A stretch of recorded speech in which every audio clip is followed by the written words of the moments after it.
It's time for Wave 3 Listens Live on Kentuckiana's first live local TV talk show, all hosted by John Ramsey. This is Wave 3 Listens Live.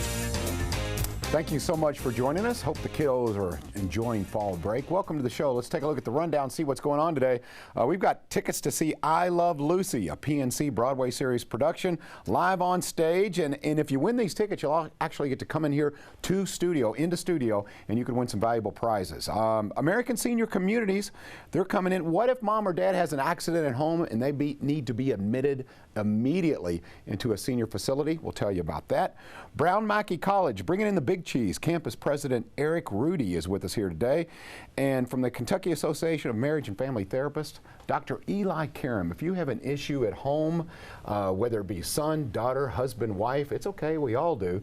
Call us now for professional advice from a licensed marriage and family therapist. That would be Dr. Eli Karam. Dr. Eli, welcome to the show. Hey, John. Again, I know there's a lot of great information available here whenever you're present, but for folks who want to go online and get more information, what do they do? Yeah, real simple. As we tell you each and every week, you can go to, there you see it, kamft.org. That's the Kentucky Association for Marriage and Family Therapy, a division of the American Association of Marriage and Family Therapy.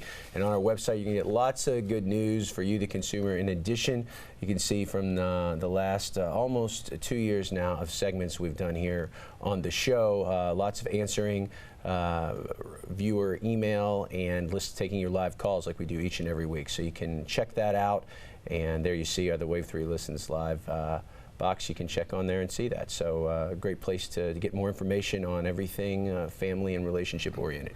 You know what's different, I think for a lot of folks, is they hear marriage and family therapist and they always think about marriage counseling. Mm-hmm. This is much more than this. This encompasses much more than that. Yeah, marriage and family therapy. It's a kind of a misnomer that you have to be in a relationship or with your family. It's just a systemic way of looking at the person. It prioritizes strength and health, looks at you at all of your interpersonal contexts, what's going on at work, what's going on at home, what's going on at school, and it's going to kind of collaboratively help you with the consult of a licensed marriage and family therapist and an LMFT, kind of put together a plan, an individual plan and a family plan. I also mentioned, as we welcome your calls and emails, this week is Mental Illness Awareness Week, and most people think, well, you say marriage and family therapists look for strength and health. Well, what do marriage and family therapists think, or how do they work with a diagnosed mental illness? So marriage and family therapists are trained to work with a wide variety of diagnosable disorders, including all major mental illness. And in fact, a lot of times when you have a major mental illness, something like schizophrenia or a major depressive episode, it affects obviously the whole family system. So many marriage and family therapists, in addition to working with the individual, will help work with those loved ones, work with that support network to both psychoeducate and put a plan together. So if your family member is going through something and you need to, maybe it's not affecting you directly, but indirectly certainly, and you need to help put a plan together for them, a marriage and family therapist is going to see a family member as well. All right, let's go to the emails. We have one here from Henry, and it goes something like this. My newlywed wife and I are on completely different sleep schedules. I often am ready to go to bed by 10 p.m., but she doesn't get tired until well after midnight. As a result, I often feel left out and our sex life has started to decline. She says she's always had this schedule and to not take it personally, but why should I have to change my schedule if she has the weird sleep pattern? Okay, I would think this is pretty common. I did morning radio. Yeah, I know. And I'm telling you, I was up at 3:15 for years, and it is different. And you do feel left out. You go to bed alone, they come to bed a different schedule. It really changes things. You're on different schedules, exactly. So that's a really good email. Thank you for that, Henry. And I guess we have some tips for you. First of all, we know that couples have these points of connection during the day that one marital researcher, John Gottman, summarized it in the magic 15 minutes. And those most common points of connection, you've heard me mention on the show before, in the morning, before departure, at reunion, at the end of the workday, and right before you go to sleep, and that kind of protected hours for most people between 9 to 11, 10 to 12, something like that. So if you're on different schedules, you really miss those windows, and that's where they share their information of the day. That's where they start to feel emotionally close. And for most long-term relationships, you're newlywed, Henry, but in most long-term relationships, you have to feel kind of emotionally connected before you can feel physically connected, i.e. your intimate life or your sex life. So yeah, if you're not getting those periods, so I guess we have some tips for you. If you're around at the same time, you can, number one, have a point of connection in the bedroom, away from all the distraction. Turn all the screens off, your cell phones, your tablets, your TVs. And even if you're not going to go to sleep at that period, you can still spend some time with your partner before they go to sleep and then transition on. Lots of people also will prioritize, if they're not going to have that time, other points of the day where their schedule overlaps to have that point of connection. You know, there's a lot of research out there too, especially marital satisfaction definitely is impacted by your sleep satisfaction, especially for females. About 12% of Americans in a recent study endorsed that they sleep alone. So this is a issue for some couple more than others. So what did you find how to navigate that distance when you were on that schedule for all those years? It was tough. I found that if we almost had to concede we weren't going to get that time together. Right. But I found that if we had a predictable date night, right. It was kind of like we're trying to make up for it. If we went out and said, okay, we're going to dedicate this time to each other, then let's get out to dinner one night or whatever. It may not replace the intimacy, but it replaces that time that we can catch up and talk to each other. Yeah, it's a real good point. The idea of having protected time when you're not on the same sleep schedule is very important. So John calls it date night, but it's a period uninterrupted, once a week, ideally, certainly no more than once every 2 weeks. You need that time, and that is the regrouping, that is the knowledge of your partner's world. You might see them every day, but you don't really know what's going on with them. So these periods of connection are very important. Also, well, some people might say, what if I have my spouse snores or they have restless leg syndrome? So there are a lot of couples who will say, hey, it's not enjoyable. You know, I love my partner, but it's not exactly restful or enjoyable for me to sleep either. So again, if you're going to have an arrangement like that, first of all, marriage and family therapists are going to work hand in hand with MDs. Obviously, if you got something like apnea or restless leg, that's something you want to check out first and make sure you have a control on that. But I would say, again, you need, as John has in his marriage, you got to have some compensatory strategy, some ritual of connection if you're not going to have that time together and fall to sleep together. But it's also a challenge. A lot of times marriage and family therapists will challenge couples, you know, especially when they're feeling disconnected, to prioritize going to sleep at the same time for a couple of weeks and then just see that the opportunity that creates, the environment that leads to, for both, again, as I said, knowledge of your partner's world, emotional connection, and then ultimately physical connection. Dr. Eli, this isn't a totally negative email in that I would think I would be more alarmed if a client of yours, someone that you're talking to, says, I don't want to spend time with my spouse. This one is saying, we don't have enough time together. That's probably not such a bad thing. They're looking for time to spend alone. Yeah, he's a newlywed. Doesn't sound like they have any kids yet. So, I mean, to want to spend time with your partner is a good thing. And again, we call these kind of bids for connection. So when you make a bid for connection with your partner, you have to make sure, again, as we've said, these cardinal rules, you're speaking in I language. You're framing what is really the underlying primary emotion. People think anger and frustration, those are just smoke screens. It's really, you know, I feel lonely. Yeah, I miss you. I want to spend some time with you. And a lot of Henry is a man, and we think sometimes men, you know, if you show vulnerability, that conveys weakness. We know certainly in the confines of a committed relationship that does not. It's the opposite of that. So it's how you express that to your partner is just as important. If you just say, you make a global criticism, you're all, you know, you're not this or you're not that because you're not going to sleep at the same time I am, your partner's probably going to reject that. So it's how you say it is very important, and not only just what you say. Therapistlocator.net if you're looking for a therapist, therapistlocator.net or KAMFT.org. There's the websites up on your screen. Dr. Eli Karam, great information. Thank you very much. I'll see you in a few weeks, my friend. I appreciate that. Look forward to it. All right, coming up here, you've heard about Brown Mackie College. What kind of programs do they offer? I'm going to talk to the campus president coming up next. Hang in there if you're interested in furthering your education, and who's not. It'll be an interesting little segment. Coming up next on Wait 3 Listens.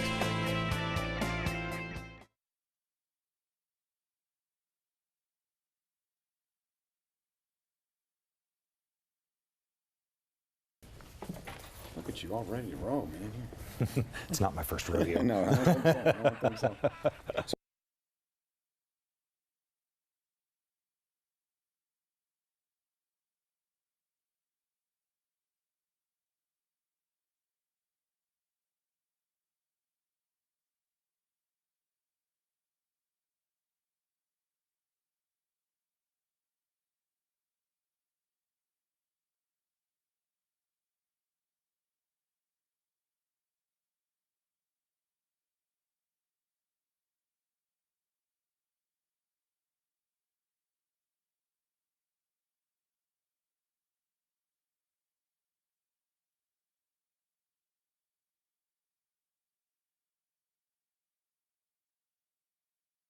Welcome back. We've all heard it before. Education is power. Knowledge is power. You've got to further your education to succeed. All of that may be true. So all the more reason for us to pay very close attention to Mr. Eric Rudy, who is the campus president for Brown Mackie College.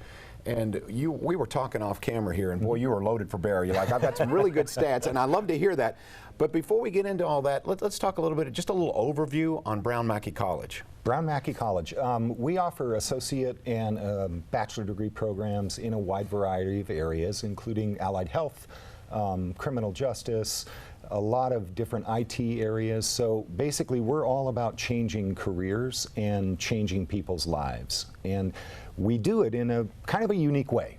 We offer a one class per month format. So students, when they come to us, instead of trying to learn algebra and biology and anatomy and physiology, all three subjects at once in one quarter, we have it so that you'll take algebra in 1 month, biology in the second month, and anatomy and physiology in the third month.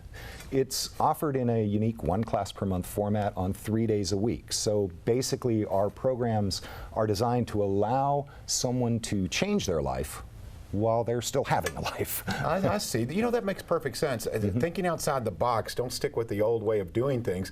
And to me, that's appealing to me because, like you said, if it's algebra that I'm concentrating on, focus on that really hard for a month, and then we can move on. I like the sound of that. Yeah, works very well. The old school in me would say, you know what, I'm an adult, it's too late for me to further my education. But in today's environment, it's not unusual to have high adult enrollment. I'm curious, what are the statistics as far as, people who go back to school now?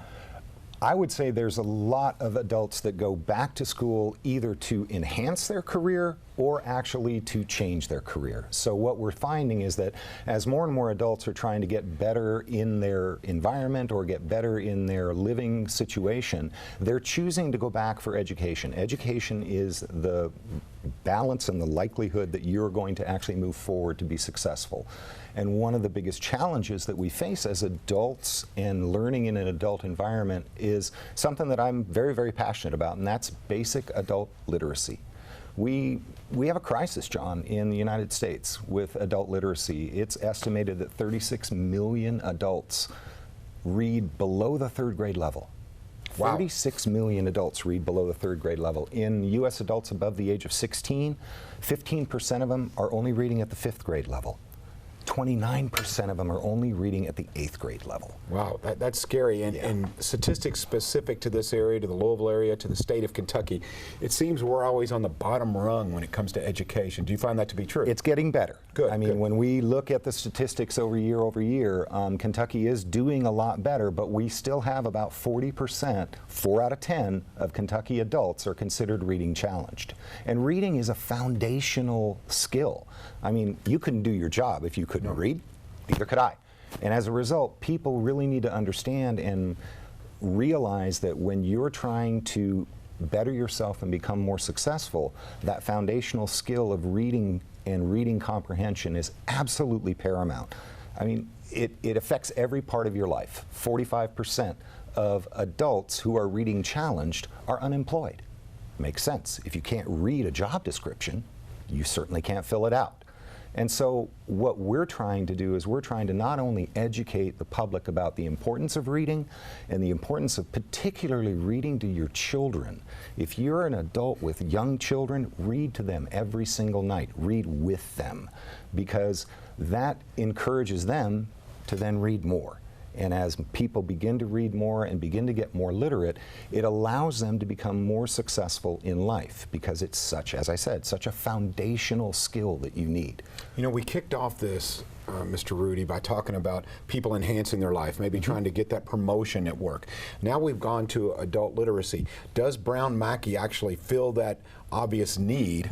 And if so, how do you do that? If there are folks out there watching and go, you know what, I admit it, I'm not ashamed of it. It sounds like it's rather common. It is. That you can't read. How do you address that need? Well, we've decided to attack adult literacy head on. And so what we've done is we've developed what we call our customized adult reading education program.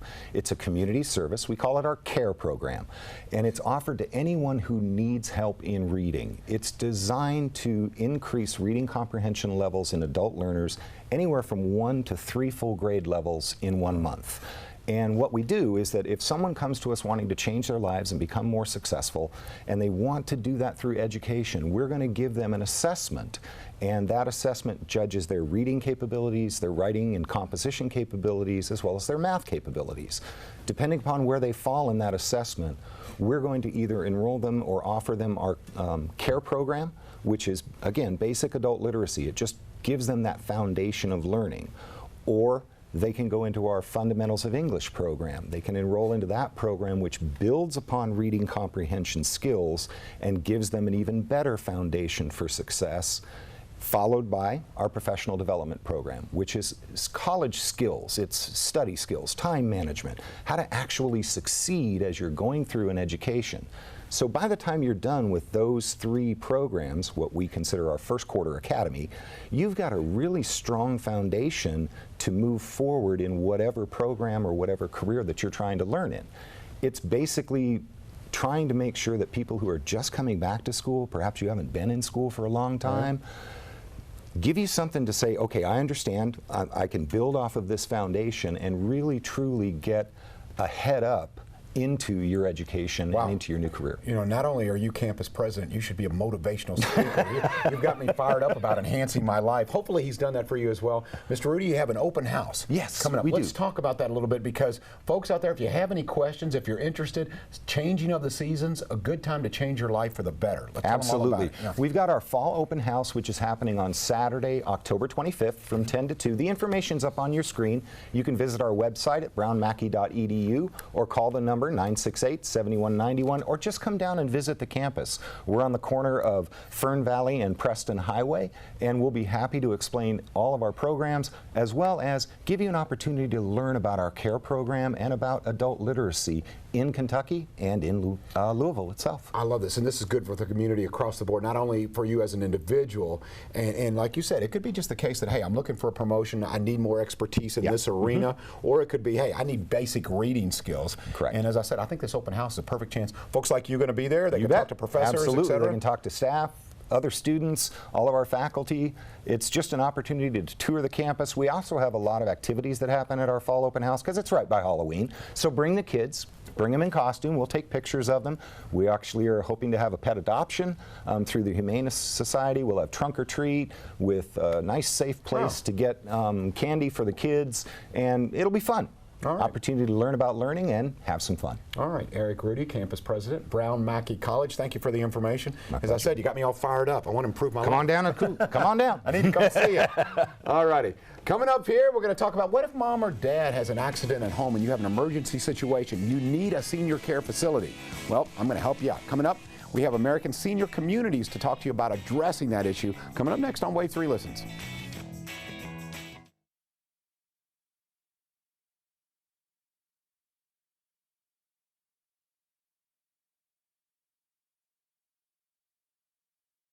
So Tim, Yes, sir. I got you and Mark, yeah. And I want to make sure I get this gentleman's name right again. Thanks a lot. Great job. Thanks. Jay. Name again is Jay. Jay No. There we go. Okay. You're at Hillcrest. Yes. You're Yes. at Clark Rehab.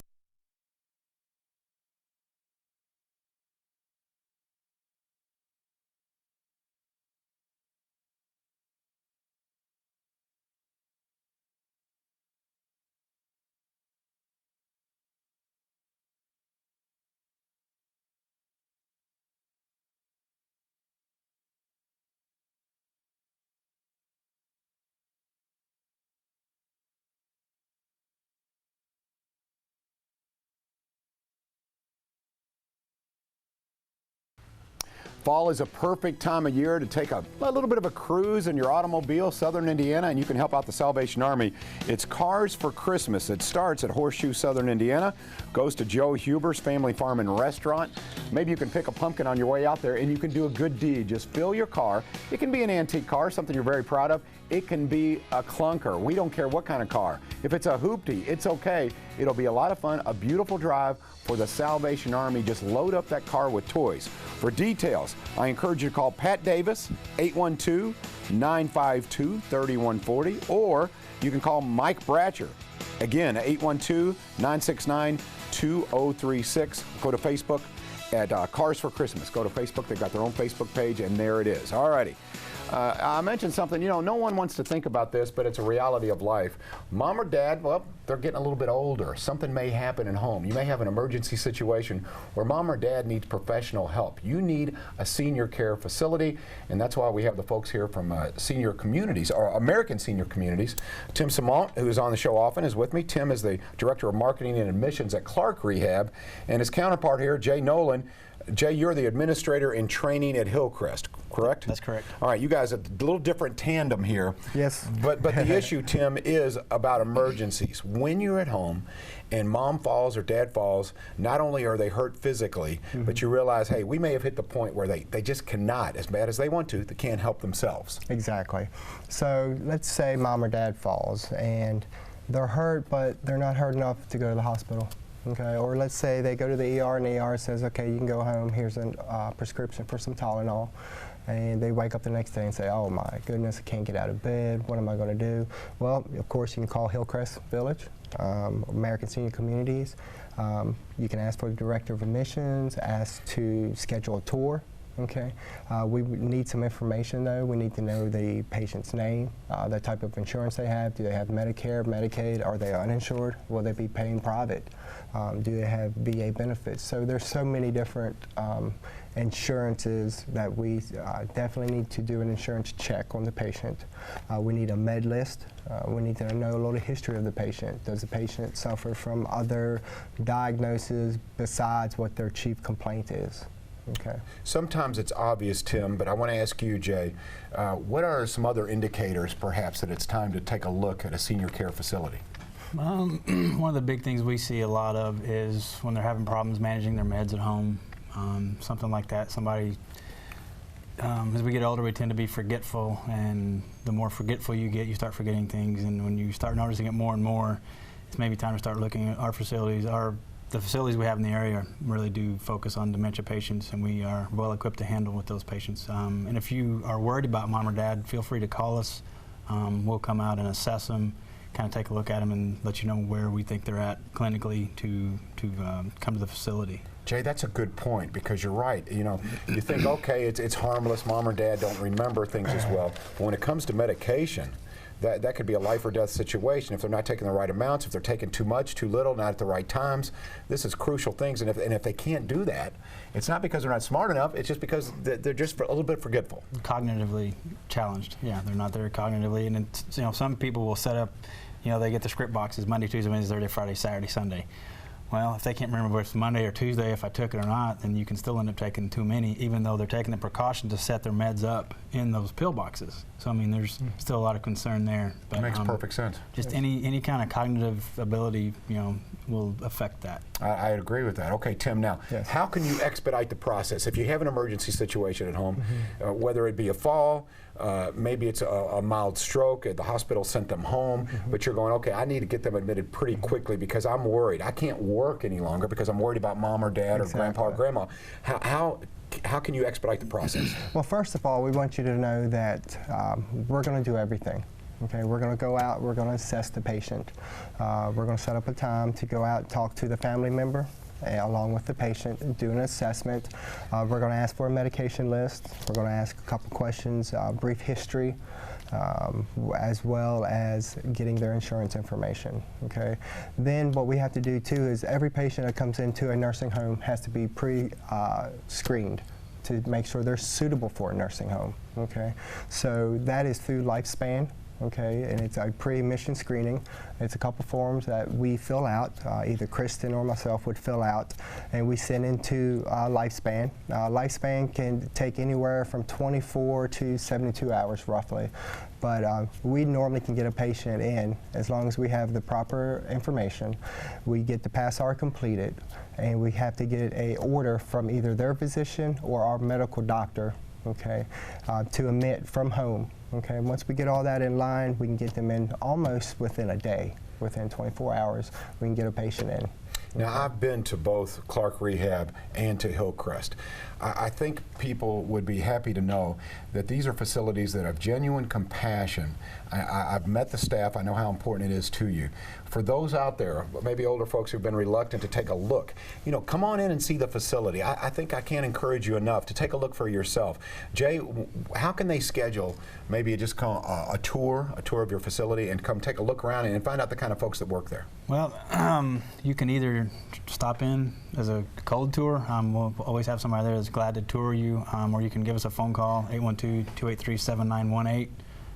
Schedule an appointment with, like he said, Kristen, who's the director of admissions, or myself, or Lisa Tetrick, who's the administrator in the building, and we'll be glad to take you. We've put a lot of money into our building. We're very proud of it. We're proud of the care we have. So, you know, we're glad to show you. We encourage them to tour our facility and compare it to other facilities because we know they're going to choose one of our facilities.